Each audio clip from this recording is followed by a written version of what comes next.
Hello, everybody, and welcome to episode 160 of I Wish You Were Dead, a podcast about things that used to be alive.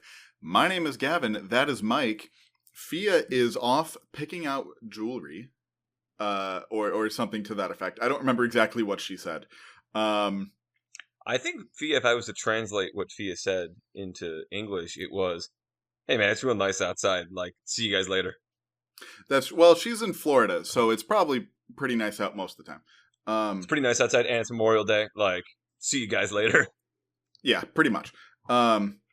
She had to get her wedding ring resized, so that is obviously a very important thing. So I'm not meaning to demean it by saying she was just picking out jewelry. I'll demean it all day long. Fia, where are you? We missed you. But no, so we're recording this on Memorial Day, and I told Mike I was doing a very classic Memorial Day thing. And so right before we started recording, I told Mike I have a good story to open up the pod with. And so here we go. And so I'll pull a Mike. Hey, Mike. I haven't heard this before. Yeah. Have you ever almost blown up your lawnmower? Not exactly, although my lawnmower right now currently isn't working, and I need a new battery for it. But I'm curious how you managed to pull this off. Yeah, so classic Memorial Day maneuver, mowing the lawn. Classic. It doesn't get more American than that. You don't even have, your kid's not even born yet, and yet, you're doing dad things. Yeah, pretty much. And so, mowing the lawn, and long story short, for reasons that are too complicated to explain here, I mow my neighbor's lawn because that house has since been taken over by the bank, so nobody's taking care of it. And Liz hates snakes. So I mow the lawn. I mow the neighbor's lawn that is now owned by the bank, so that the grass will be shorter and there will be fewer snakes. But I don't do it every time I mow the lawn, so that grass was quite a bit higher. And I had been mowing the lawn, and not long after I started mowing that extra tall grass, I even raised the deck on my mower because I'm like, I don't need the nice clean cut. Right, you just got to get the job done. Yeah. And I started smelling something, but it's in my neighborhood and in my town in Pennsylvania, it's not illegal to burn your garbage. So that happens frequently. Really? Yeah. That was the people we bought the house from actually said that as a selling point, oh, you can even burn your garbage. Sure. So that's what I thought I was smelling, because on any given nice day, somebody's probably burning their garbage. And then I get done, we're getting close to podcast time. And I back my lawnmower back up into the garage, and I still smelled it, real strong. And I pop open the hood of my lawnmower, and some smoke just comes out, and I'm like, oh, God. So that's really why I was kind of late, Mike. I didn't lose track of time. I was trying to keep my lawnmower from catching on fire. Did you succeed? Yes, I think so. Liz is continuing to check on it just to be sure while I'm in here. But I love the fact you're sending your pregnant wife out there to go handle that business. That is correct. And I don't actually think we have not actually said on the podcast that my wife is pregnant at any point. I don't think. Am I not supposed to mention that? Cat's out of the bag now. I mean, we can re-record. We could bleep. We could bleep it. We'll see. I'll figure something out in the edit. I'll tell you, if you are still listening to this, you can tell Gavin congratulations on his impending fatherhood by liking us on Facebook. Yeah. Right? Yeah, Facebook. That'll do. Yeah, we'll do Facebook. Yeah, sure. Like us on Facebook, and wish Gavin a happy... YouTube's probably better. Subscribe on YouTube. Go to YouTube. Subscribe on YouTube and leave a comment under this saying, hey, Gavin, well done. Yeah. And he'll know what you mean. Yeah. And so... I had to take the hose to it, try to not get all the wiring all wet, and I'm pretty sure it was just the extra friction from cutting taller grass than it's used to. Right. And then there also was some dry grass sort of tucked up on the inside that I didn't clean out. Some tinder? Yeah. And I'm thankfully it didn't smell like an oil fire or anything like that. It smelled like grass. So I'm pretty sure we're fine. But it wouldn't have been if I hadn't seen that. So anyway, that's how my Memorial Day weekend went. Unless Mike wants to share his Memorial Day weekend, we'll get right into some housekeeping. I'm just fostering a dog. It's the first time I've done it. Only keeping him for the weekend. Going to bring him back tomorrow. He's a great boy. I would keep him if I was in a different situation in life. If you hear the cage rattling right now, that is him. Oh. Because he is like perfect in every way except the fact that if he is not constantly being either pet or had a ball thrown to him, he will try to start humping me. It is just like it is like consistent and nonstop. So he goes in the crate. He's very good in the crate. But yeah, if you hear the crate rattling in the distance, all right, that's a very adoptable boy that I hope goes to a good home very soon. Yeah, absolutely. Yeah. And so with that, now that we're several minutes into the podcast talking about exploding lawnmowers, potentially children, and a humping dog, you might be curious why I introed the pod today. But the topic today is Mike Takes the Wheel, Volume 16. Yes. And despite this being the 16th time Mike has done this, this is, I believe, the first time where Mike knew, previous to an hour before we recorded, what we were actually talking about. He said, oftentimes less than an hour before. There's been times we started recording and I still wasn't 100% sure what we were going to talk about. Yeah, so last episode, so 2 weeks ago, Mike knew what we were talking about for this. So I'm excited to hear it. But before we get into that, we'll do a little housekeeping. Yeah. So don't forget to rate the show on whatever platform you listen to us on, and to follow us on Twitter, Facebook, and YouTube to give us feedback about the show and suggest any future topics you'd like to hear about on the pod. If you'd like to be a guest, Gavin. And to congratulate me.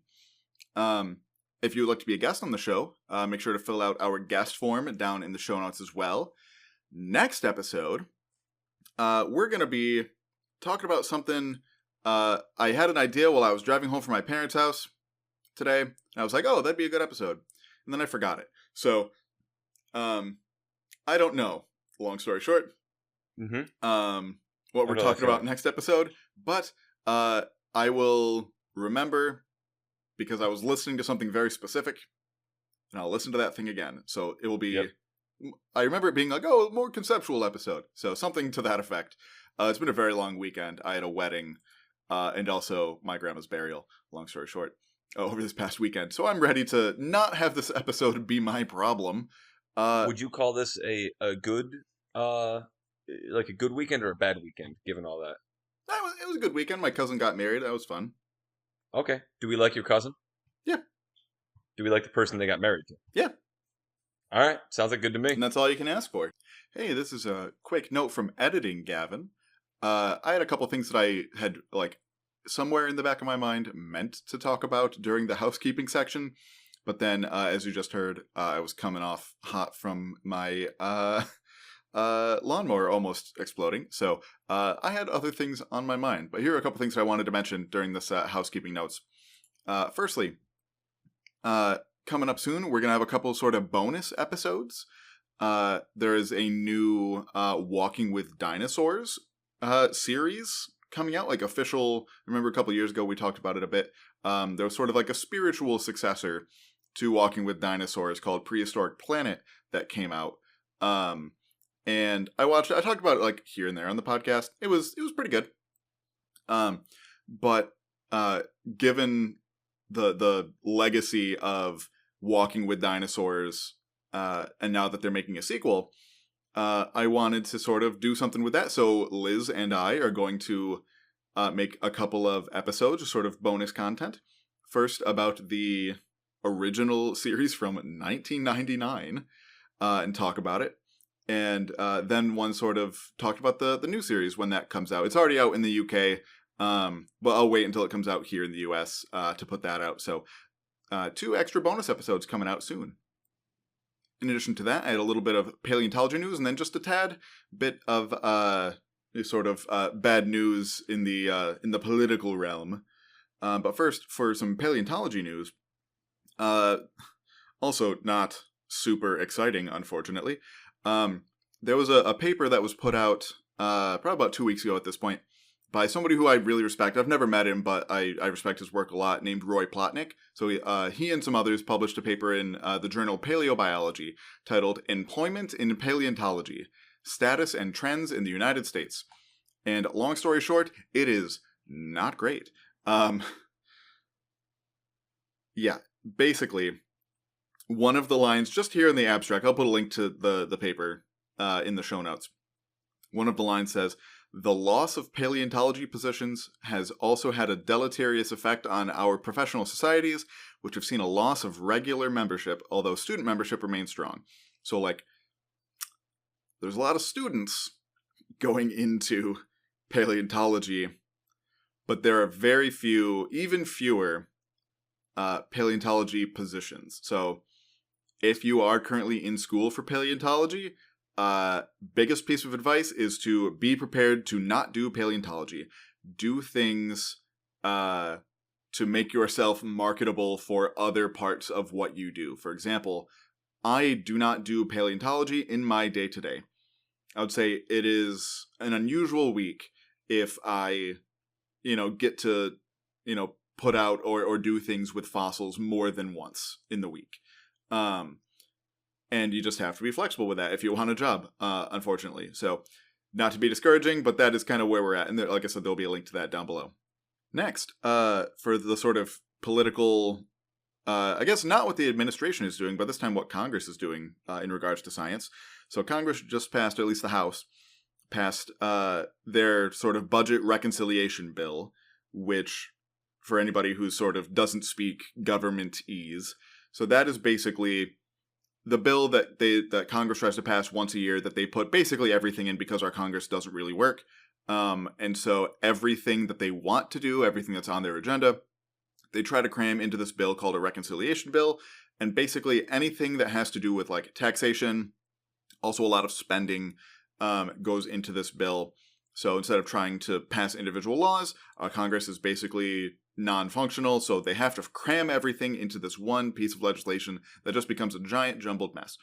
And what was in this particular giant jumbled mess, and this isn't just this Congress, this has been the case for as long as I've been paying attention to politics, really. And so in this includes a lot of tax changes. You can look more into those specifically, but the ones that I wanted to highlight here are specifically about taxing the endowments from colleges and universities, private colleges and universities. Basically, they are modifying it, which I think the current rate is 1.4%, which you could probably argue is a bit too low.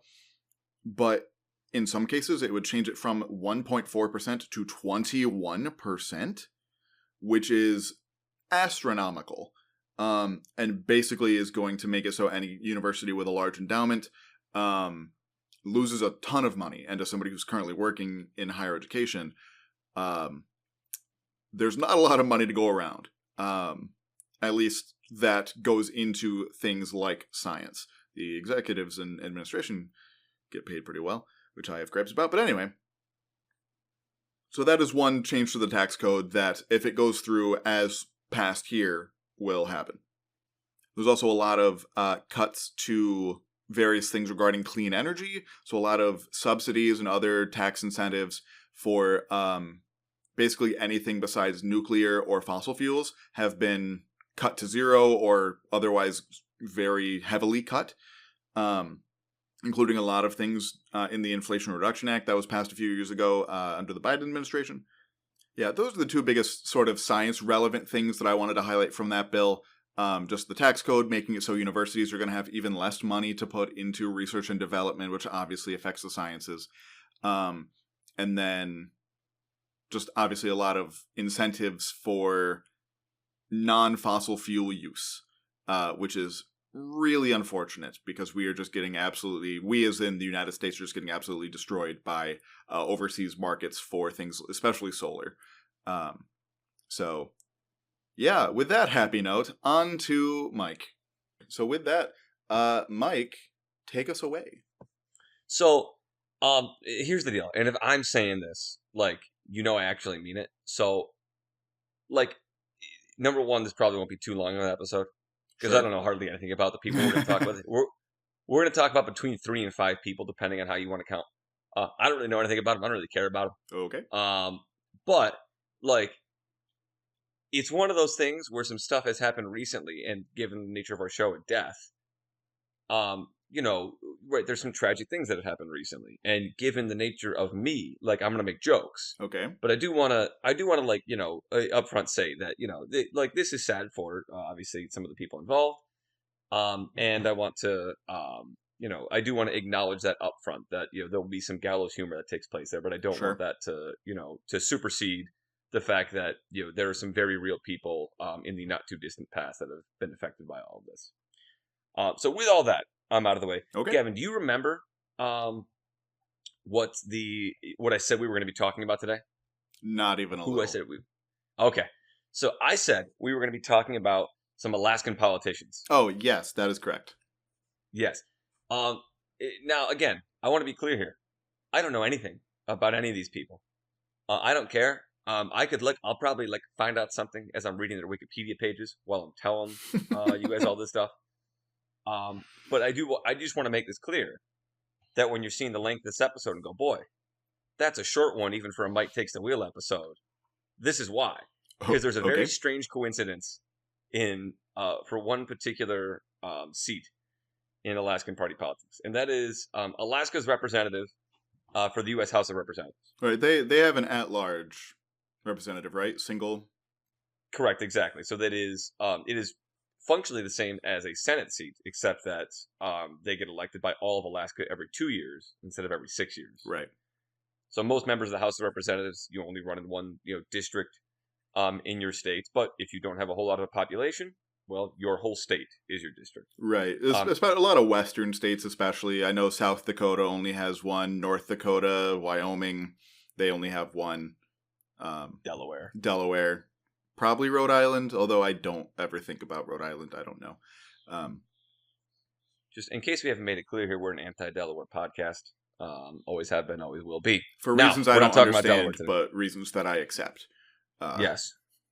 So we're talking about Alaska today. And in 1970, a guy named Nick Begich won the election for Alaska's at-large member in the House of Representatives. Let's see if I can find the thing here. He ran the year before, and lost to a guy named Howard Pollock. Good for Howard. Sure. He then ran the next year in 1970, and got 55% of the vote, and he beat. This is interesting here. He beat a guy named Frank Murkowski in 1970, who went on to become a senator and then governor of Alaska, who then appointed his daughter Lisa Murkowski to the Senate. I'm literally finding this out now. And she is still currently the senator, by the way. Yes, still currently a senator. If you want to look at one of the most crazy Senate elections of all time, look at the 2010 Alaskan Senate race. Crazy stuff going on there. There's also a lot of strange stuff with Alaskan politics in general. Like, they're generally a very, very conservative state in a lot of things, but then in other stuff, like they're one of the few states that has widespread ranked choice voting, which is really cool. We're gonna get there. So okay. We are gonna get there. So he wins in 1970. He beats Frank Murkowski. Good for Nick Begich. Cool. I assume he did some cool stuff while he was in Congress. Don't care about any of that. So he runs again in 1972. So 2 years later. So this is his first time running for re-election. He's an incumbent now. Mm-hmm. He wins that election. He gets 56% of the vote against a guy named Don Young. Congratulations, Nick Begich. You've been re-elected to the U.S. House of Representatives. Congratulations. Except there's a problem. Okay. Because on October 16th, 1970, he disappears. The opponent or no. Nick Begich, like sitting member of Congress, disappears. He was on. He was 2 of 4 men, or him and the House Majority Leader, Hale Boggs. That's cool. Were 2 of the 4 men aboard a twin-engine plane when the plane disappeared during a flight from Anchorage to Juneau, Alaska. Also on board were Begich's aide and the pilot. They were heading to a campaign fundraiser. The man has, to date, never been found. Oh, man. So he disappears in October. He is disappeared for, 3 weeks. Wins the election. That's insane. It's insane. He wins the election. He is declared dead in absentia in December of that year. That's probably pretty fair. Yeah, I know. I believe they normally wait like 7 years for that kind of thing, but like, you know, uh, For like, because otherwise the House would probably have to like vote to evict him from his seat. they would probably just allow his term to expire, um, if something like that were to happen. Um, and like either way, like it wouldn't be that big of a deal. Okay. At least I don't think. I actually don't know I why mean, they there have were. been, just since the November elections, 3 Democratic Congress people who have died in office. Yeah, and that's a whole separate conversation that Yeah. I think would be really funny to have. Yeah. But we're not going to have that. Jeez. We're not going to have that conversation today. Um, yeah. So yeah, neither the airplane or any of its 4 occupants were found. The 4 men were all officially declared dead on December 29th, 1972. Yeah. So like Nick Bagich, Democratic member of the House, is presumed dead in a plane crash that has never been found. He So at this point, like, that's sad for Nick Bagich and his family. Yeah. We still need to like, have a government here. We need a representative Yeah. from Alaska. And so what happens is they they rerun the election in 1973. So it takes place March 6, 1973 is when they reschedule that election. Okay. Uh, Now Gavin, I'm willing to give you like $100. Do you remember the name of the opponent that Nick Bagich beat? No, not even a little. No, you shouldn't remember him. It's a guy named Don Young. So Don Young, now he's been beat once before. Right. He runs in 6 months later, let's call it, in March of 1973. He wins the election. Okay. Good for Don Young. He's a Republican. Here's the main thing that I know about Don Young is that he winds up being I believe this is like an unofficial title. I don't really care. The Dean of the U.S. House of Representatives, which means he was the longest serving continuous member. So this man just kept winning elections over and over and over again from 1973 until I guess his last election that he ran in was probably 2020. Let me take a look here real quick. 2020. My God. Just consistent. He had been there longer than anybody else. Mm-hmm. And there's a decent chance that he would still be there. Because when he died, he was 88 years old. Not young, but not the oldest person in the house. Not the oldest person in the house. However, a curse has started to develop. Because, if we're taking a look here, and this is a much shorter thing, but on March 18th, 2022, Young was on a flight from LA to Seattle while traveling to Alaska. And at the end of the flight, the man loses consciousness and gets declared dead. I don't remember hearing about this at all. No, absolutely not. I have no memory of this. And I pay fairly close attention to politics. I definitely did not hear about this at the time. Yep. Completely missed this one. I feel like this is one of the things I may have heard about it at the time and forgot about because I do remember paying attention to what came next, which we're going to get to. Okay.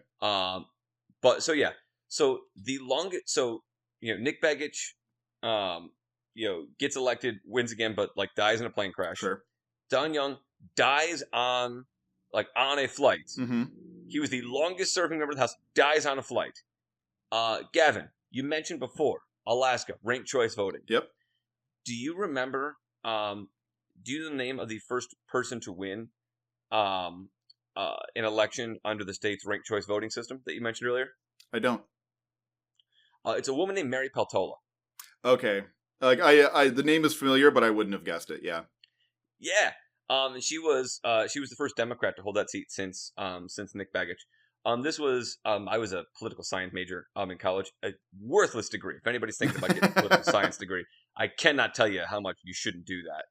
But one of the things that I really liked doing was looking at electoral systems. Sure.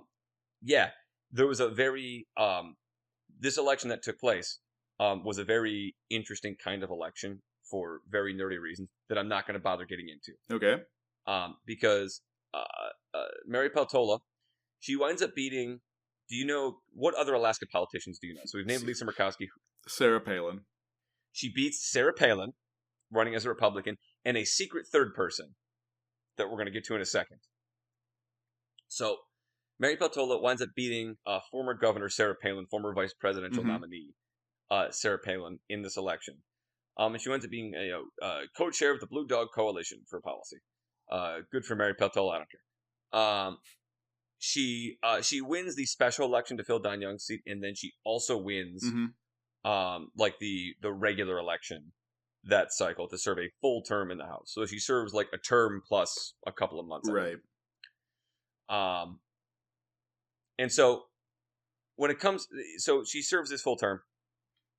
I mentioned there was some weird stuff going on, just like for math reasons in that 2022 election, both the special election and the regular election, that winds up with Peltola getting that seat. And the Republicans wind up catching on to this, and they organize a little bit better so that way they don't get screwed by ranked choice voting as much. And I say that as somebody who's a fan of ranked choice voting, but there's a particular scenario where you can kind of get screwed, and they kind of got screwed here. So in 2024, they wind up doing things a little bit smaller, and one of the people from that 2022 election runs again. Decides he's going to run again. His name is Nick Begich III. Excuse me? Yes. The grandson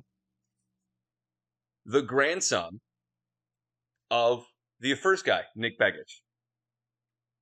So this is all happening. They're doing election season. I don't remember like exactly what came first and everything. However, while this is going on, in September of 2023, so about a year or so before the election, Mary Peltola, sitting member of Congress at the time, she's got a husband, Buzzy Peltola. No way. He was the regional director for Alaska for the Bureau of Indian Affairs. There's no way this is going where I think it's going. It's going exactly where you think he's going. He died in a plane crash, September 2023. Like, in a sense, I really shouldn't be surprised because Alaska is Alaska. I'm assuming this happened in Alaska. Let's see here. His Wikipedia page is rather sparse. It just says he died in September 2023. He was 57 years old. And there's no other details given, which is a little strange. Let's see here. Tuesday night in Southwest Alaska. Okay. Yes! Yeah, and also, just to rewind just a tad, so the Bureau of Indian Affairs is the branch of the federal government that, like, administers, like, the Indian Health Service, and just generally is the interface between the various Indian and Native American reservations and the federal government. Yes. But that is insane. What? Yes. So Mary Peltola's husband dies while she's a member of Congress. Like, you can't, like, this is just one of those situations where it's hard for me to actually, it is hard for me to even begin to explain just what had to happen for all this to take place. As it turns out, I'm looking at this right now. Mary Peltola actually ran against her future husband in an election. Okay, that's pretty cute. At one point. Yeah. The 2011 Bethel City Council election. Yeah, it looks like they both got elected because they are electing like 6 people here. Oh, okay. So good for them both. I imagine that's one of the places where they met. So Mary Peltola's got to deal with this. Then she's got to run for re-election. Right. The Republicans see a particular way that they can do better in this election. And Nick Begich III, who lost 2 years before in the 2022 elections, the grandson of the dude that died in a plane crash like 50 years ago, wins the 2024 election and is now currently Alaska's member of the House of Representatives, succeeding Mary Peltola on January 3rd of this year. So as far as I'm concerned, the curse continues because this dude's grandfather died in a plane crash, as previously discussed. I'm willing to call this the plane crash sheet. Even though Don Young didn't die in a plane crash, like, you know, I'm willing to call this the plane crash seat in the House of Representatives. And, like, so the Don Young of it aside, because that wasn't a crash, I think the moral of this episode is do not fly on small aircraft. Yeah. Flying on small aircraft, like, it is so much more dangerous than flying on large aircraft, even considering all the things going on in like Newark Airport currently. Mm-hmm. Yeah, don't fly on small planes. But Yeah, that's look, don't fly on small plane. Like maybe take a little boat to Alaska. yeah. I don't really know. And again, I want to repeat what I said at the beginning here. I understand this isn't funny for the people involved. I Oh don't want yes, to make of light. course. I don't want to make light of any of that. It is a little bit funny that this just keeps happening. With people that get elected to this one specific seat. Yeah, it's big like Doofenshmirtz meme from Phineas and Ferb, where it's like if I had a Yes. nickel every time somebody that was in this congressional seat died in a plane, I'd have 3 nickels, which isn't a lot, but it's weird that it happened 3 times. Yes. That's 100% right. That's all I've got today. I assume that these people did good and bad things when they were elected. I genuinely could not possibly care less to look up like what they actually stand for or believe in. Yeah, so do not take this episode as an endorsement of anybody that we've talked about. It's not an endorsement of plane crashes. It's not an endorsement of any, like, it's just, I was on the Wikipedia page for various politicians because that's how I spend my free time. Naturally. God bless America. And this is what I found out. It was one of those things where it makes you realize how bad of a person you are. Because I was reading through this and I started laughing, and then I was like, I want to talk about this in the podcast. And then I had to have a conversation with myself of, you do need to spend a moment being serious at the beginning of all this. Because some of this wasn't that long ago. Yeah. And you need to be nice. Or at least, like, show that you have some amount of empathy for, the recently deceased. And you know what? We are recording this on Memorial Day, so. I didn't even think of that. Oh my God, it's Memorial Day. It comes full circle. Full circle indeed. Well, this has been episode 160 of I Wish You Were Dead, a podcast about some people that used to be alive in this case. My name is Mike. That was Gavin. Fia, I'm sure you're glad you missed this one. I can't blame you out there. We'll see you in 2 weeks, 4 weeks. Who knows when we're going to see you, but hopefully we'll see you again soon. This episode of I Wish You Were Dead was written by Mike Bryson and hosted by Gavin Davidson, Mike Bryson, and Fenella Campanino. It was sound edited and edited for YouTube by Gavin Davidson. Special thanks to former guests of the pod and to listeners like you.